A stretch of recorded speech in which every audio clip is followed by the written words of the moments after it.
Hi, everybody. Welcome to the Recovery from Relapse meeting. Today is Tuesday, the 6th of May, and we have a wonderful speaker coming in today from Los Angeles. So I'm going to just introduce her. It's Holly G. She first came into OA in 1994, and she currently lives in Los Angeles, and she is going to tell you her story now. Holly, I will pass it over to you, my love. Take it away. Thank you. Hi, everyone. Holly, compulsive overeater. Thank you, Rita, for asking me to lead.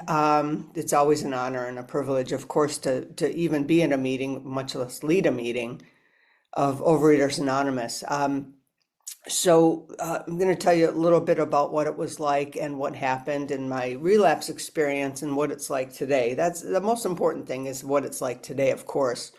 There's I got to remember to read this. The Voices of Recovery today is exactly what I usually talk about, especially if I have a little bit more time to talk. So 30 minutes is, we can go into a little bit more detail, which is great especially for newcomers. I am a garden variety compulsive overeater. I grew up, I'm in the United States, I'm in Southern California. Although I didn't grow up here, I grew up back east in a small town between Buffalo and Rochester, New York. And part of the family's still there, and that's, I go back every year to visit, and it's all good. You know what I mean? Today I can say I can look at myself in the mirror and say, I'm grateful that I got through all of that, and then I'm standing here today in front of you. And that's what I can be grateful for. It was a pretty rocky childhood, in the sense that I started out with, everything was pretty normal. Like I'm 68 years old, so it's a long time ago, okay, that I was young, and it was like I was born in 56, but we grew up in a certain way. It's a small town. Everybody knew everybody. But what happened was I started to feel different. Of course, in elementary school, I was always the biggest person in the room. Okay. I was never one, I was not that person who was normal weight and then gained a lot of weight. I had always been overweight. Even like, I have the pictures in my picture book of 5 years old, I'm overweight. So I never knew anything different other than being the biggest person in the room at that point. So when I grew up, it was a constant, uh, comments from people, of course. And I know a lot of you have had that happen. And especially when the older we get, the more there's no filters, okay? And back east where I grew up, there's no filters for anybody. So I just wanted to be invisible, and that came along later. I wanted to be invisible, and I wanted to fly under the radar, because when I was in fifth grade, my parents divorced, and that wasn't even done then. Like, I didn't know anybody whose parents divorced. Well, it turns out my dad left, and it turns out my mom was mentally ill. And I was left with her. My older sister and I were left with her. My older sister is 8 years older, so she was out of the house in a little bit of time, but I was left there. So I grew up in this era of neglect. Okay, I wasn't abused. I was neglected. I wasn't visible to anybody. Basically, we didn't have any money, so I grew up very poor. So I was overweight. I didn't have nice clothes. And the other thing is that made me feel different is I'm non-binary. And if you think about back east at that time, I was misgendered all the time, like literally all the time. And it just made me feel like I didn't want to be seen at all. It was really weird way to grow up. And what happened is, in that time, like sometimes I was near Buffalo, New York, if anybody's heard of that, a lot of snow, okay? There was a lot of times we didn't even have heat. Like, I'm in a sleeping bag in my room. So that's how I grew up. um, I I know that there was a power there helping me get through that time, okay? Because obviously I'm sitting here in front of you, and there was a power, and I just kept going. I moved out to California when I was 30. You know, a lot of things happened at that time, in that time, but still there was a higher power there that got me through that, got me to college, four-year college. I don't know how did that happen? Like that I got to go to a four-year college. And then I went back to the small town. I worked for my dad. My dad owned the diner in town with his brothers. He owned a diner. So he taught me how to cook, diner cook. And I did that for 8 years. I think it was about 8 years. And then I felt myself, of course, I'm gay, and this is a small town back east, if you can picture that. There's just nobody. I was like on my own. So I got this chance to come out to California to visit. And uh, within 9 months of that visit that I had, which was great, within 9 months I had sold things, I had packed the car, and was moving out here to California with no job, with nothing but like I gotta leave there and do something different. I don't know where did that courage come from? I have no idea because I'm afraid of everything. Okay. So I can't even explain how that happened, but I got out here. I got a job in a different career, which was great. It was fine. I couldn't find a cook's job, but I got a job in a different career and basically started a whole new life out here. So, my top weight is about I think my top weight, I'm going to say it's 280 pounds, just rounding out 280 pounds. And I had lived in that weight between 240 and 280 my whole adult life. Like I didn't go way down and way up. It was just right there, 240 to 280. And I powered through pretty good most of the time. I would go on some diet down to 240 and I'd go right back up to 280. And 280, I did not feel well. Okay. 240, I was like rocking. I don't know how that happens.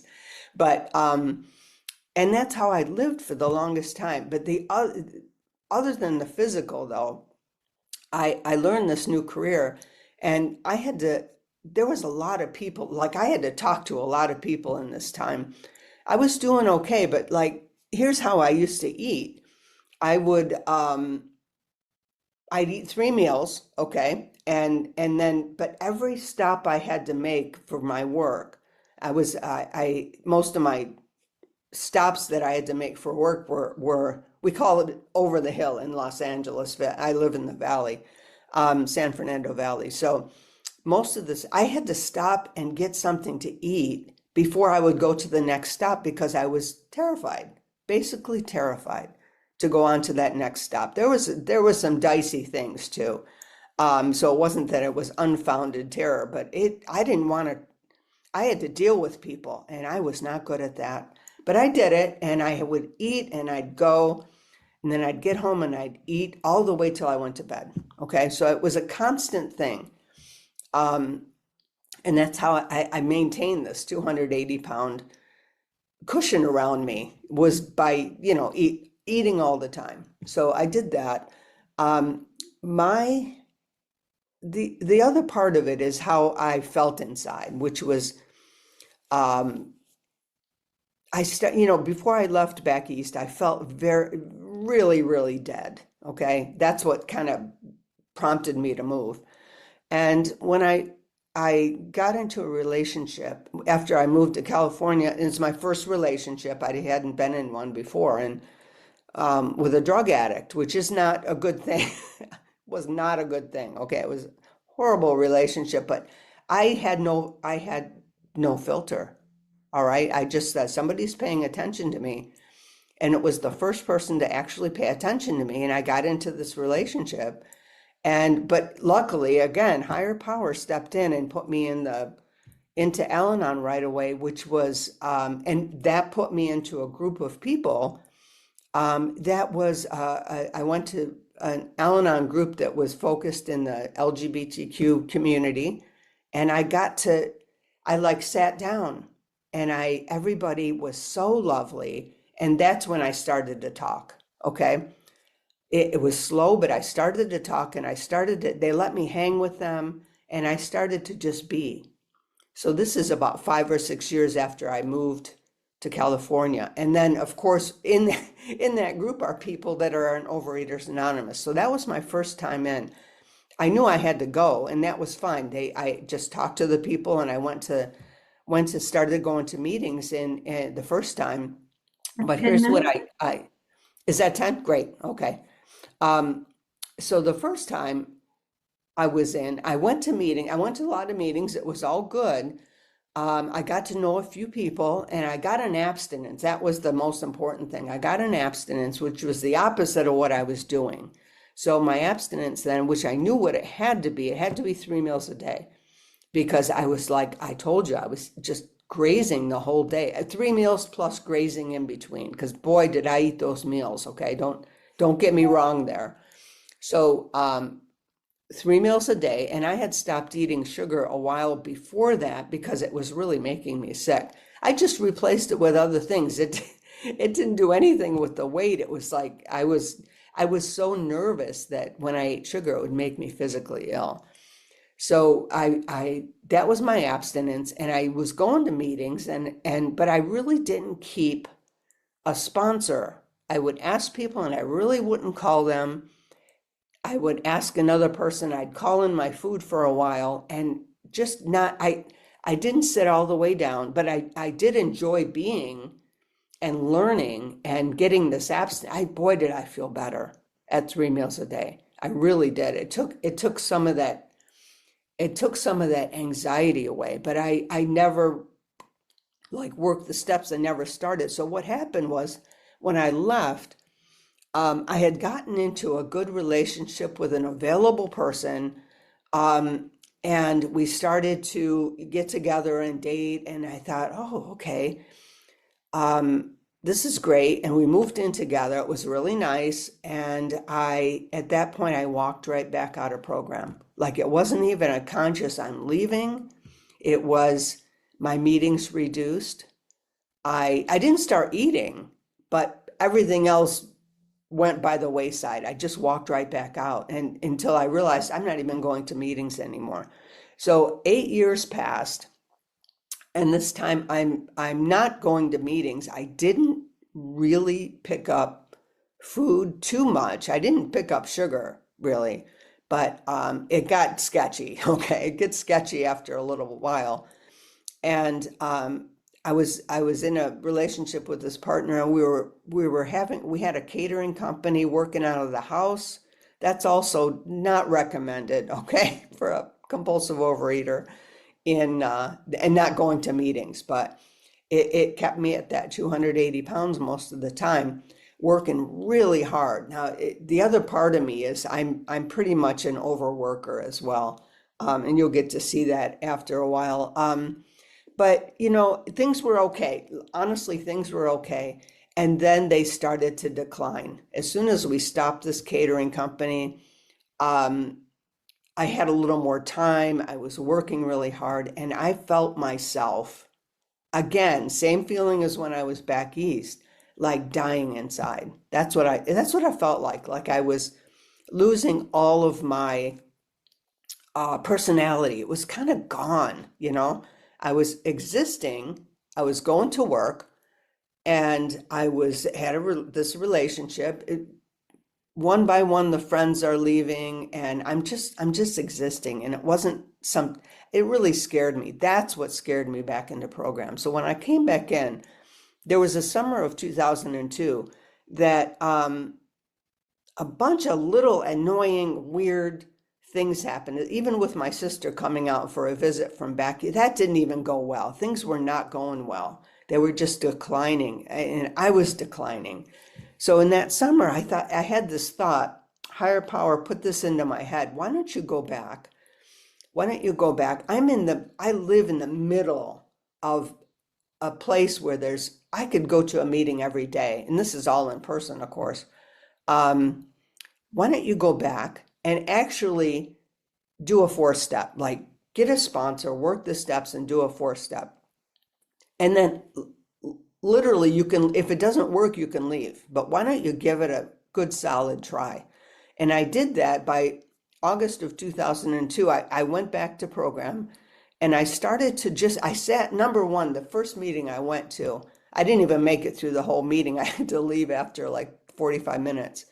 But the second meeting, I sat all the way down. It's like I could sit all the way down. Everybody was so lovely in this meeting. It's still my home meeting. It's Monday Night Miracles. Everybody was so lovely. And I sat down and I started to listen. And I got a sponsor. I met a lot of new people, and there was a lot of the old people were there that I recognized from before, which was very hopeful. I started working with a sponsor September 28th, 2002, and I count that as my first day of abstinence. Although 3 meals a day and no sugar, nothing really changed there, but I was able to tell her for that day and for those subsequent days what I was going to eat that day, and I was almost honest, like I could almost spit it all out. And that came in time as well, okay? So I was able to tell it, and luckily, again, higher power steps in and gives me a sponsor who's very heavily into service, and she put me into service right away. She had a sponsorship family. It was like a family sponsorship. So I got to meet a bunch of people at once, all my sponsorship sisters, and we all worked together. We all had each other's phone number.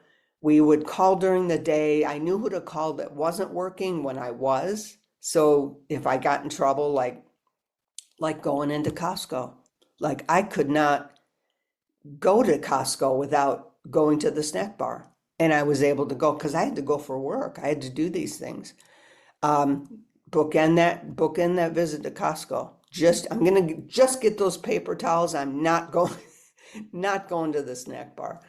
So little by little, she had given me writing assignments, and I started writing, and I was writing and following these assignments, calling her 6 a.m. every morning. So me being up early is not at all weird. I now start my sponsee calls at 6:10.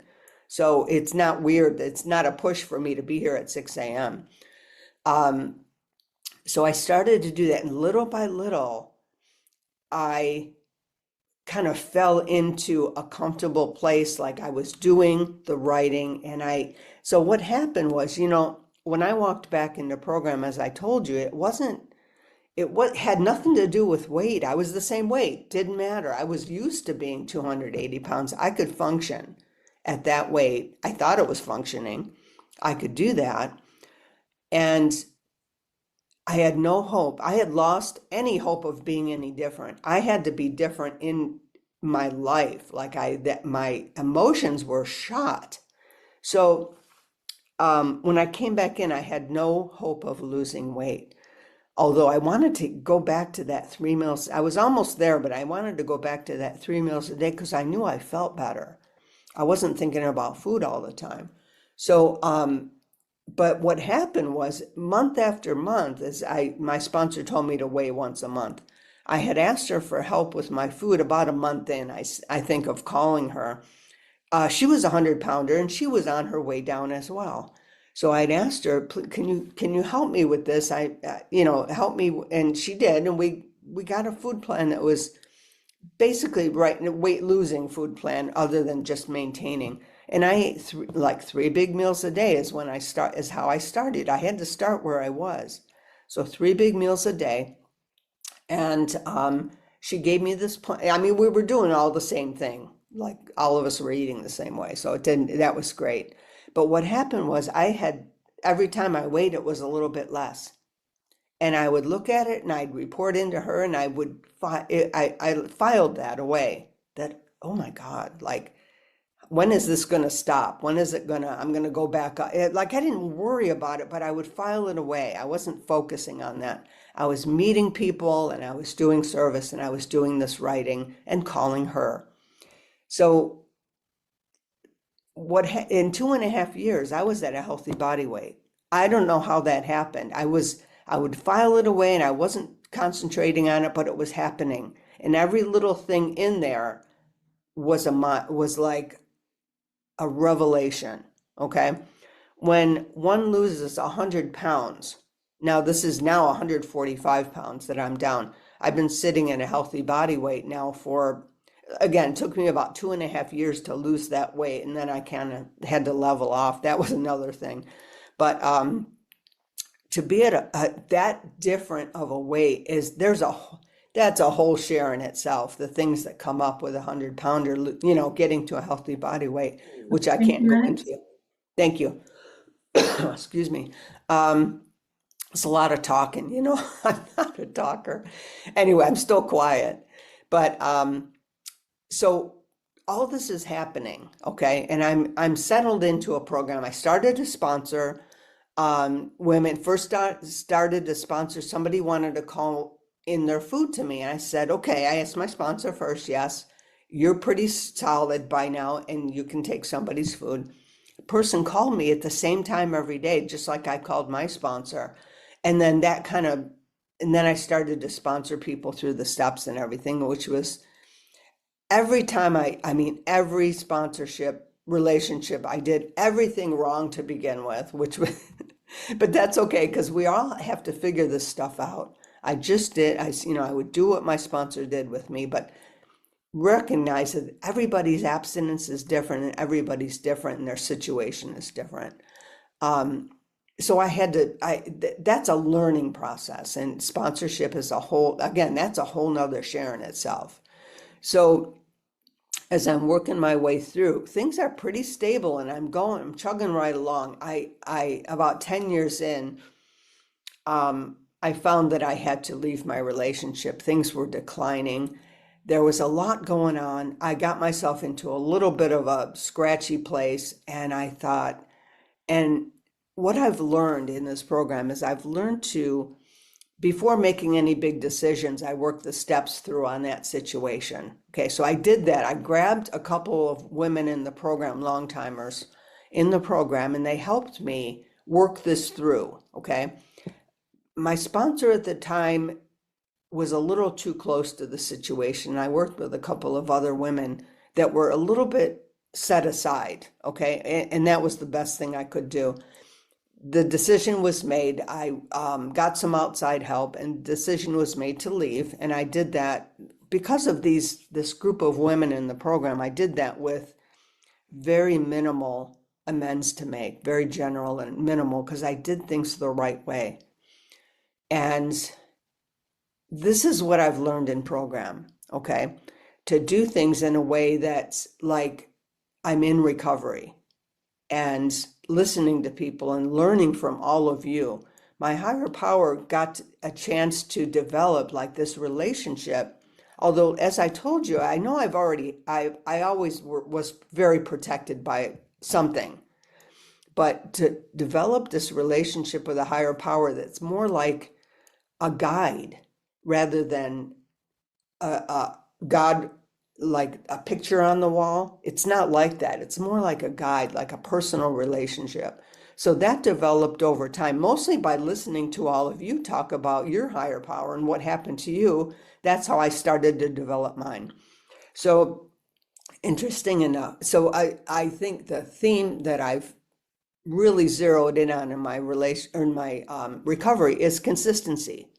So I have a sober food plan today that keeps me at a healthy body weight, and I don't think about it. It really works for me, but it keeps me at a healthy body weight. So that being set aside, I work my program. I've gone through all the literature, many times, done the steps many times. Like I say, if I have a scratchy situation, I work the steps again. I had trouble how much time we got? Good. All right, let me read this because this is really, I was astounded. I wanted to do my reading before this morning because I wanted to be centered for this share. And listen to this reading in Voices of Recovery. It says, abstinence means freedom from the bondage of compulsive overeating. This statement is a profound revelation to me. It helps me remember when my disease wants me to forget that overeating enslaved me for nearly 4 decades before I came to OA. Hearing these words early in recovery gave me a positive perspective when I felt deprived by abstinence or different from other people. Through 10 years of abstinence, my appreciation of freedom from bondage has deepened physically, emotionally, and spiritually. That's it right there. The bondage is not there today. And then they list a bunch of things. I could have written this myself, honestly. I cherish the precious independence OA has given me. Freedom to look in the mirror and like what I see. That's a little sketchy. Freedom to purchase clothes I want, not just clothes that fit. That was my first boss. When I moved out here, she wanted me to dress like her, okay? That did not work, and I felt really bad. Freedom to move my body in ways that morbid obesity prevented. That's cool. Freedom to know all my feelings and to feel them fully. That's 100% important. Freedom to become a life-managing adult. Again, a little sketchy, but I'm trying. And freedom to connect with my loving higher power. Isn't that a great reading? I was so happy to read that this morning and then be able to share it with you. That's what's happening. I am able, with God's help and with everybody's help. I talk to a lot of people I have to talk to each day. And I've developed relationships along the way. And you know, they come and go. In program, relationships do come and go. Sometimes when people leave program, they leave me too. And that I had to learn how to detach from that, detach with love. This does happen. People come and go in my life, but every time, every sponsor I've had, and I've had my current sponsor for, I think 14 years, and I just adore her, and she knows basically everything about me and has gotten to know me, and I've gotten to know her, and we talk, you know, one-on-one. I have people in my life today that when something happens, I know exactly who to call and say, this is happening. Can you help me with this? Or what's your experience? Or just wanting to get it out. I process things by talking now. I never talked before. I talk and then I write. All right. I go to my higher power. Now, my everyday plan, this is what I stopped working. That's a whole nother story too, the work thing. I stopped working around in November at my regular job. That was thank God, thank God. And so my life is now quite different. I had a lot of catching up on life to do when I stopped working. Around where I live and around the house and just my things. I have a plan today that kind of encompasses everything.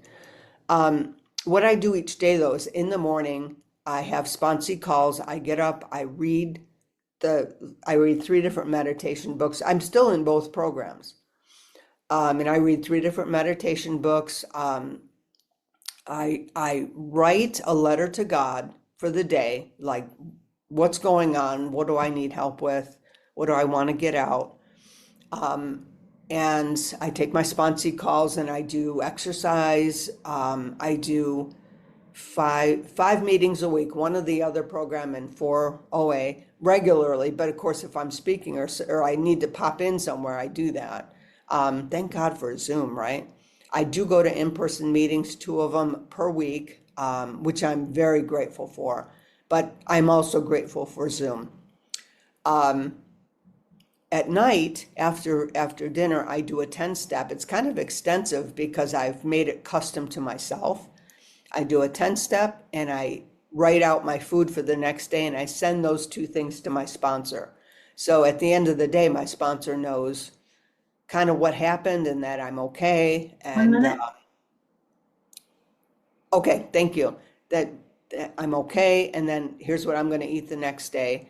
And now all that's done. So then I can go to sleep and start the next day. I'm so grateful for my life today. It's extremely different than what it was. I feel emotionally stable. Um, Emotional sobriety is really what I work on today. It's not the food. It's not. I'm still astounded I can do a spin class though. I can, every single week I'm like, how is this happening? Remember, I'm 280 pounds. Well, I'm not anymore, but I'm a 100 pounder. So that the mindset, the memories are still there. But by working this program and by talking to all of you, I get to live a great life today. And if something does go wrong, I have a solution that I can turn to, and then I don't have to pick up food anymore to push all that down. Thanks for letting me share. Oh, Holly, thank you so much for being with us today, and thanks for that brilliant message of experience, strength, and hope. And I'm just going to share, actually, because Holly talked about for today's reading from May the 6th, I'm just going to read it for the end of her share. Abstinence means freedom from the bondage of compulsive overeating. Overeaters Anonymous. This statement is a profound revelation to me. It helps me remember when my disease wants me to forget that overeating enslaved me for nearly 4 decades before I came to OA. Hearing those words early in recovery gave me a positive perspective when I felt deprived by abstinence or different from other people. Through 10 years of abstinence, my appreciation of freedom from bondage has deepened physically, emotionally, and spiritually. I cherish the precious independence OA has given me. Freedom to look in the mirror and like what I see. Freedom to purchase clothes I want, not just clothes that fit. Freedom to move my body in ways that morbid obesity prevented, sorry. Freedom to know all my feelings and to feel them fully. Freedom to become a life-managing adult, and freedom to connect with my loving higher power.